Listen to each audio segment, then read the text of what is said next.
this was like a big moment for me. I remember after years of just trying to do the highest hurdle or the highest depth jump. And if I'm going to do a set of 4 sets of 5 depth jumps or something, they're all off the high box. They're all trying to go and touch something high. I don't remember what I read or who I interacted with that got me on this train, but like the idea was, no, I'm going to start with the low box and really quick contacts and just relax, quick, snappy, poppy. And that's most of the sets. And then we'll go to the high box, and it's so much better after that. And I've extrapolated that to a lot of other skills and abilities. It's just because, and then I think that maybe primed me for, hey, maybe most of the work or a lot of the work should be like, we talk about oscillatory reps in the weight room, stuff where you're just twitching back and forth and muscles have to turn on and off, and you have to cycle between internal and external rotation really fast and all those things. And that's like this core. And then occasionally you explode, it's like sport too. It's like you're playing a sport, you're jockeying, you're scanning, and you explode. You're jockeying, you're scanning back, and you explode. And it's like, hey, this is all wrapped up in one exercise. This is pretty cool, and it just feels good. So I've seen, it seems like I've seen a lot more of that type of movement, but I also saw that back even in the old Russian training videos. I think the Russian lunge jump, the original was like 3 little pulses of a lunge and you explode up. So clearly someone figured that out a long time ago too, but it's I guess one of the there's a few kind of thoughts that come to mind there. I do think like I'm probably not as far along that spectrum as you might be. I still think there's a couple of things that would be in my head. One would be, for example, that idea of sport is like that. You're waiting, and then you attack. But I guess the big difference compared to what I've described there is one is not on your own terms and one is on your own terms. And that's a big thing.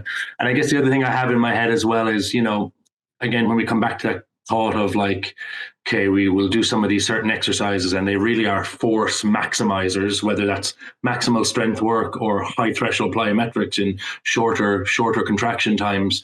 They're really force maximizers. And we accept that there may be an over stiffening that might occur in that. But I suppose and you might have more insight into this than I, but I think like from almost a motor control point of view, I am a little skeptical as to how much, what might be less than 50 reps of an exercise in a week can have on, the running gait of an athlete who's sprinting X number of strides a week. Wouldn't be too convinced that what we do here, even if it is a little bit on the too tense, too stiff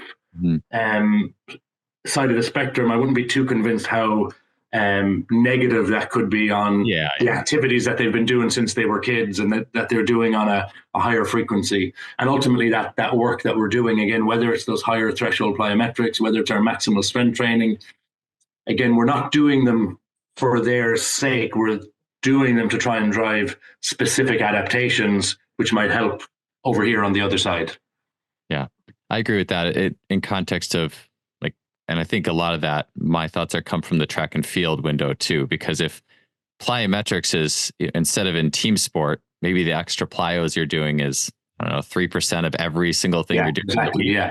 Percent, probably less, versus if I'm a track jumper, it's a much higher percentage. And if it's a much higher percentage, well, let's go into that percentage and let's really trick it out. So the cycles and the relaxation and the movement mirror what we want in the event. But I even think too of even doing things like a maximal iso push run specific, like Alex Natera's type stuff. I guess at its heart, that's a very orienting, like stiffening thing. Like you wouldn't want to be that stiff when you actually run, but that's why it's an isometric. It conditions the tissues. It creates a more of an overcoming property of the tendon to, when you do run, be stiffer. So it's just like, it's something it gives you to be better. And I can imagine, plyometrics, there's probably a limit to how fancy you really need to get with those things, even if it was, as long as the tissues are adapting ultimately, and then if you're doing like the warm up skips and hops and gallops, that seems like it would be the ideal place for that. But I do like the, I do like the as well. There's always that little bit of a trade-off. You've touched on it there with the ISO push type example, but there's always going to be that trade-off between kind of specificity and I would say overload. Do you know what I mean? Yeah, exactly. So I think a lot of the time, like those exercises that allow us to significantly overload a physical quality, they tend to be further removed from the sporting action we might be trying to have a positive effect on.